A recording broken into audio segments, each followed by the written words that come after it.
1984లో Bharatiya Janata party ప్రారంభమయ్యేటప్పుడు కొన్ని లక్ష్యాలను మనం ముందు పెట్టుకొని పార్టీని ప్రారంభించడం జరిగింది. అందులో ముఖ్యమైన అంశాలు రెండు. ఒకటి, భారతదేశంలో రఘురాముని అయోధ్యలో రామమందిర నిర్మాణం అయితే, ఇంకొకటి ఆర్టికల్ 370ని రద్దు చేయడం. అంటే ఒక లక్ష్యాన్ని తన ముందు పెట్టుకొని, ఒక లక్ష్యాన్ని సాధించడానికి ఒక ప్రణాళికను రూపొందించుకొని, ఆ లక్ష్యాన్ని సాధించిన పార్టీ ఏదైనా ఉన్నది అంటే ప్రపంచంలో ఒక భారతీయ జనతా పార్టీ మాత్రమే.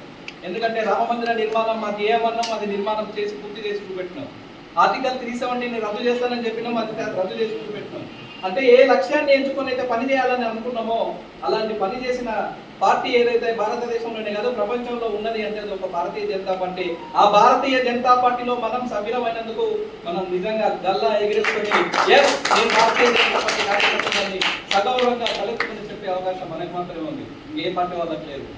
కాబట్టి అలాంటి పార్టీలో మనం పనిచేస్తున్నాం. కాబట్టి ఈరోజు ఏ దేశం మొత్తం ఎక్కడ చూసినా కూడా ఒక పార్టీ కార్యకర్త మాత్రమే గర్వంగా చెప్పుకోగలుగుతాడు, నేను భారతీయ జనతా పార్టీ కార్యకర్తనని. ఇంకా మిగతా వాళ్ళకి అవకాశం ఉండదు, అలా చెప్పుకోవడానికి కూడా వాళ్ళకు ఉండదు. ఎందుకంటే ఒకసారి మన భుజాన ఈ కండువా ఉన్నదంటే ఈ కండువా మన సత్యాంతరం మన భుజాన ఉండడానికి ప్రయత్నం చేస్తాం.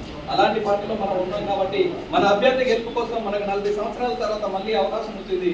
అతన్ని గెలిపించుకోవడానికి మనం కృషి చేయాలని చెప్తూ ఇప్పుడు మండల నాయకులు బొత్స సురేష్ గారిని మాట్లాడవలసిందిగా వచ్చారు.